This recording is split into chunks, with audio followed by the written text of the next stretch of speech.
Hi everyone, I'm Ellen Sweeney and welcome to this week's edition of Tips for iOS. I've done something a little bit different in recording this week's episode. I'm shooting my iPad with my iPhone so that you can get a much better look at what you need to do to use these gestures. Let's just jump right into the gestures that I showed you in the blog post, so that you can see exactly how to do each of these gestures on your own iPad. So the first gesture I talked about was swiping up with 4 fingers to get into the app switcher. So if you just place your hand on the screen, the tips of your 4 fingers, and swipe up, now you're into the app switcher and you can switch between all of the apps that you have open. Another way to get into the app switcher when you're inside of an app is just taking 4 fingers and swiping in either direction. And now you're into your apps, and you can just swipe between each app that you have open.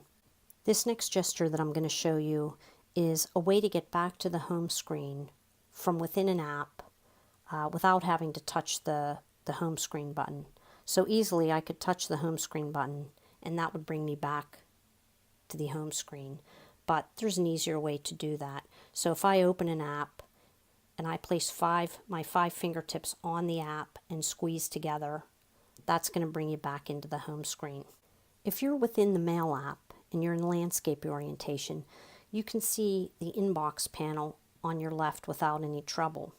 But if you're in portrait orientation, the inbox disappears, leaving the current message open.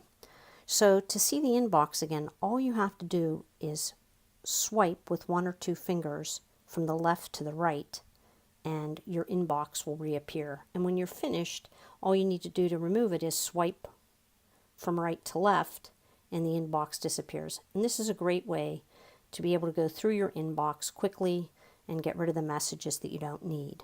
So the next gesture I'm going to show you is how to pull apart the iPad's keyboard with your fingertips.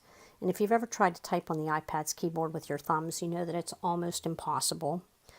But if you're determined to do so, here's a simple trick that you can use. You're just going to hold the keypad with a fingertip on each side and then pull your fingertips apart.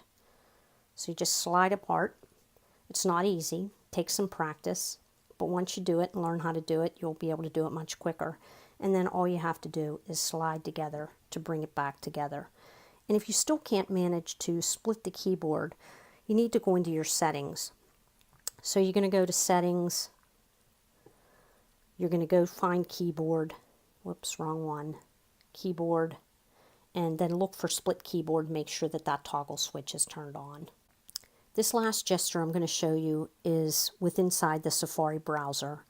Unlike the smaller iPhone screen, Safari for the iPad works similar to your desktop browser.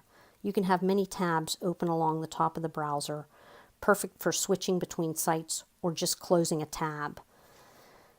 You can also rearrange the tabs in any order that you want. So if I tap and hold on a tab, I can move that tab and place it in the order that I want it to. And I also can open up a new tab by either typing into the browser or choosing one of my favorite websites. And again, that adds it, so you can have many tabs available, and you can place those tabs in the order that you want to see them. So even if I drop out of Safari and then go back in, those tabs are open and available for me. And this allows you to, put the tabs that you visit most often, so that you don't have to, go in and out of the browser to add a tab or close a tab. To close a tab, all you have to do is tap on it, an X appears, hit the X, and the tab closes out. I hope you enjoyed this week's episode of iPad-only gestures that you should know. I'm Ellen Sweeney, and I'll see you next week on Tips for iOS.